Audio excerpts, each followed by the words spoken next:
Good afternoon. It's Friday, July 3rd, and this is the next episode of Cause and Effect. Have you ever had something happen to you that was totally unexpected?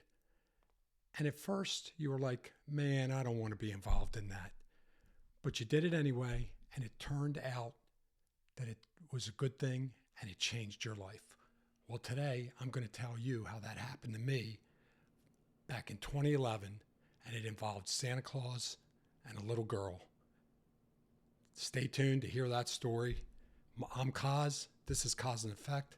I'm going to tell you positive stories that have happened to me or people I know or I've seen, and I'm going to hope that somehow these stories affect you positively and maybe make your life a little better and the life or lives of the people around you. So what happened? What happened that changed my life drastically to this day? Excuse me. It was 2011. It was about a month before Christmas, and I was working at home, and I got a phone call from my wife. She was at her office, and her office is in our local fire hall here in town where we live. And she said, hey, I just found out that they were going to have breakfast with Santa Claus tomorrow for the little kids, and that the professional Santa that they hired just canceled on them. And I was like, oh no, this was on a Friday. And I was like, that's terrible. What are they going to do? And she goes, I don't know. And I was like, wow, that's terrible. And she said, I know. That's why I volunteered you to be Santa. And I was like, are you kidding me? And she was dead serious. She had volunteered me to be Santa Claus for breakfast with Santa with a bunch of young children. And she said this to me, there's nobody else to do it. If you don't do it, they'll have to cancel that breakfast with Santa, and all of those children will be disappointed. Yes, she played on my heartstrings, and it worked. So I said, okay, I'll do it. I had no idea what to do. I just kind of remembered back to when I was a kid and how we would go to see Santa with our parents, and I just tried to remember how the Santas back then were with me. And I thought, well, this will be pretty easy. I love kids, and it shouldn't be that big a deal. Excuse me. So I met with the gentleman who ran that program at the time, my friend Charles, who lives here locally.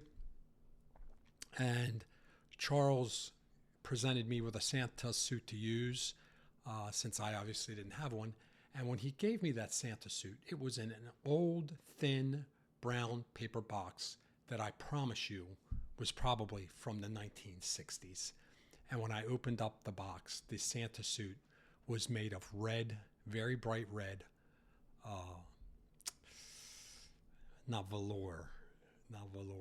corduroy, very bright red corduroy. And the beard was literally just a large piece of cotton. It was terrible. It was absolutely terrible. But the next morning, I went to the fire hall where they were having breakfast with Santa, and I put on that sad Santa costume. And I think we had around 30 to 40 children come and visit Santa that year. And I had great fun doing it. And afterwards, Charles and some of the other folks involved came to me and said, wow, you did a great job. You have a knack for this. Can we line you up again for next year? And I was like, oh, yeah, I guess so. So the next year, I actually bought a Santa suit. I bought a semi-professional Santa suit, way, way better than what I had used that first year. And I've been Santa in our town ever since. So 15 years, 15 years now. And that event, that first year as Santa, I didn't realize it at the time, but it really, really set my life on a path where my life was changed substantially. And how? Well, that was the first time that I was ever really committed to doing something regularly, even though it was once a year, for one date, for a few hours, that was charitable. I didn't get paid. I did it just as a community service. And then over the next couple years, I started doing more Santa events locally for civic organizations, never taking money, and helping the civic organizations that needed a Santa. And then, I don't know, maybe 5 or 6 years ago, it got to be so much that I had my son, who was at the time, I think he was in his early 20s. I had him do a few Santa gigs for me because I would be doing one in one location, he'd be doing another. And we had a year about 4 years ago where it was just so much we decided we had to cut back. And I, at that point, made a decision to only do Santa things in my own community. And I do maybe 3, 4, 5 a year now. So that got me on the road. But then in 2015, I think it was, let me look at my paper. It was 2015. Yeah, 2015. Something interesting happened when I was being Santa Claus. So by this time, that Santa event had grown from approximately 30 or 40 kids at Breakfast with Santa to around 100. So it was a big deal in town here.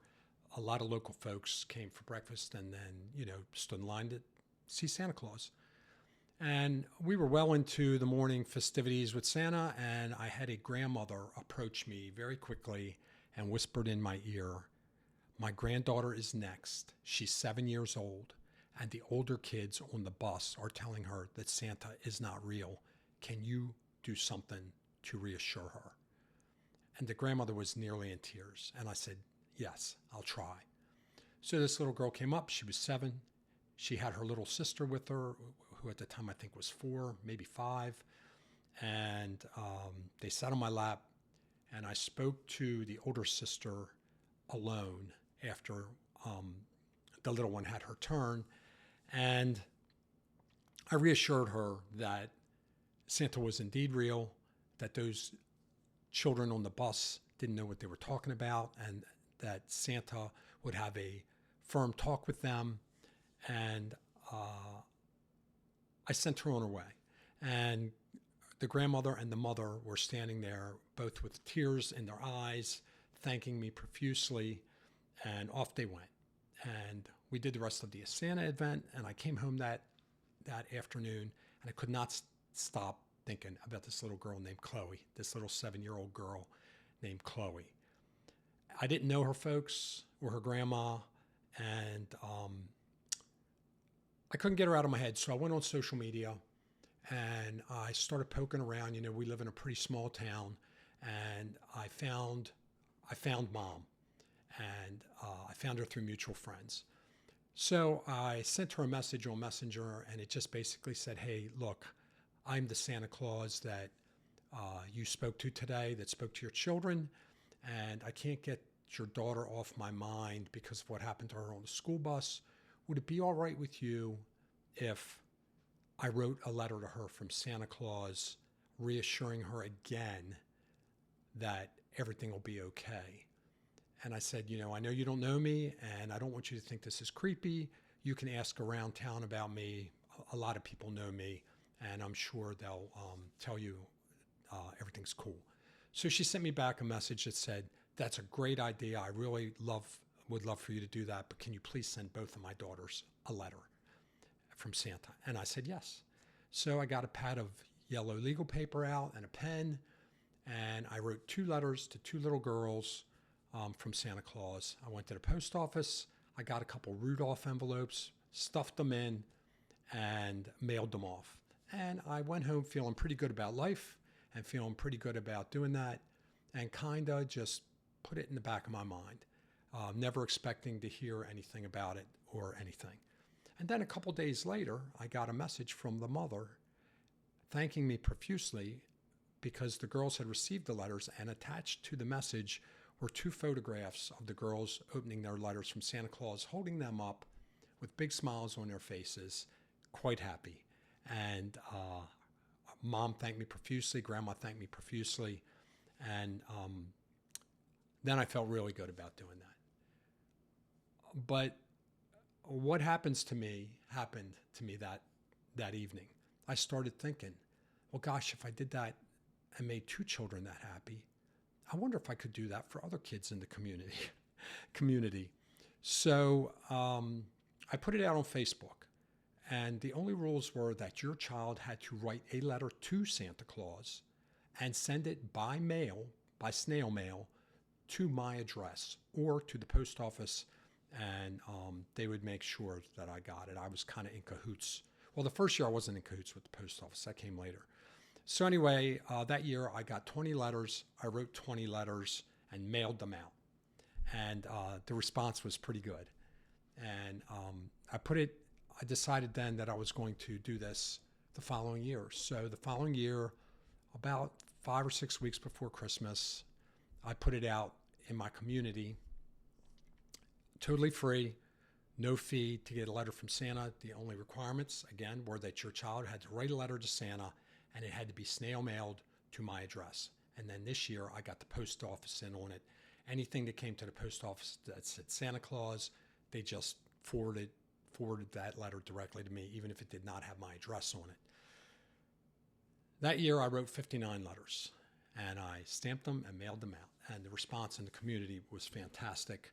I got a lot of props. I think that was the year that I wrote a letter to a dad who sent me a very heartfelt letter himself about his very young son and his older son who was in the military. It was quite a heartfelt letter. And I responded to it, and he went on social media, the dad, and thanked me profusely. He couldn't believe he got a letter from Santa Claus, and it made my day, to say the least, because the letter was very personal. And then, so this is now a tradition, right? So then the third year I did this, I wrote 112 letters, all by myself. I'd come home from work. I had a table set up in my family room, and I would write letters until midnight, 1 o'clock in the morning, and then get up and go to work in the morning at 4 a.m. and come home and write letters again. And that year, it almost killed me. And then, of course, I had 112 letters that I had to put postage on. And by this time, I had ordered special envelopes from Santa Claus with Santa and North Pole images on the envelopes. And I was using Santa stationery that I created. So the letters were very, very much Santa-fied. And after that year, writing 112 letters, I really do have to say that my family got cheated that year a little bit around Christmas. My kids were still, they were still pretty young. And my wife came to me after Christmas and said, hey, if you're going to continue doing this, you have to get help next year. It's too much. And I agreed with her. And so the next year when I put it out, I asked for volunteers. And I actually did that at the end of the third year and then refreshed that request at the beginning of the fourth year. And I got a great response. And now, to this day, we write letters twice a year now, 2 weekends because we get so many. And I have a team of volunteers every year. I think somewhere around 20 people from the local community come out. We go to a local restaurant here in town. I treat them all to appetizers and drinks, and it's a great time. We spend 3 or 4 hours writing letters and mailing them off to kids. And I get some donations every year, $50 here, $20 there, from people to cover postage and my envelopes, hopefully, because the envelopes are a little pricey. To date, through last Christmas, 2025, we have handwritten and mailed just over 2,300 personalized letters to children all over the United States. Because some folks are military, or they've moved across the country, or they have relatives that live here and they live far away. We've mailed to Texas, California, Washington State, almost every state on the East Coast, and then some other random states. So anyway, back to the point of the story. A simple phone call from my wife, because she noticed a need for something very simple. That simple phone call, Santa Claus and a 7-year-old girl, changed my life drastically. And those things were the things that really led me to where I am today, to starting a charity, almost 6 years ago, and to being on the constant lookout for folks who need help. And when I say it's changed my life, it has changed my life for the better. Now, don't get me wrong. There are days when I just go, oh, this is a lot. And there's days when my wife goes, oh, honey, this is a lot. And I always say to myself, yeah, but what if we weren't there to help folks? Who's going to do it, right? Most people aren't going to grab the tiger by the tail, start a charity, or do something like as simple as the Santa letters once a year. They love the ideas, but most people just aren't going to do it. And that's not a criticism of anybody.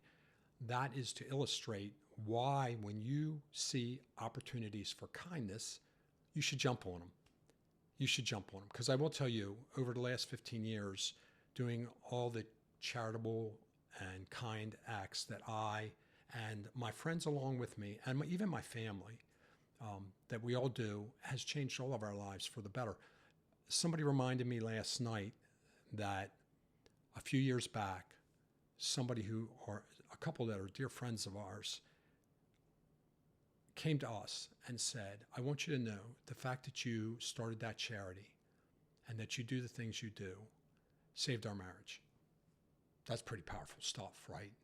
And I was like, how could that be? And they were like, because we started doing charity and helping out together. We saw how it affected people positively. We saw people that were going through bad things, and we realized things weren't so bad for us. And I can tell you, friendships have been saved. Marriages, that's not the only time that's happened, by the way. Marriages have been made better, and it's all because of the positivity that goes along with those acts of kindness. So I want you to tell me your story about something that happened to you, simple, unexpected, that changed your life drastically. It can be anything, where it changed your life for the better drastically. Okay? I believe we all have these stories. I'm Cause. This is Cause and Effect. I'm hoping that my stories affect you positively, like this one, hopefully.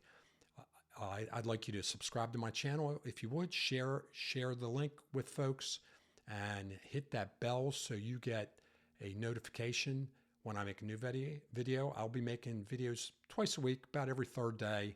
And I hope you tune in. Please comment. Please comment. Everybody have a great day. Do something nice for somebody. Remember, every day is an opportunity for you to do something good and make the world a little better place. Peace.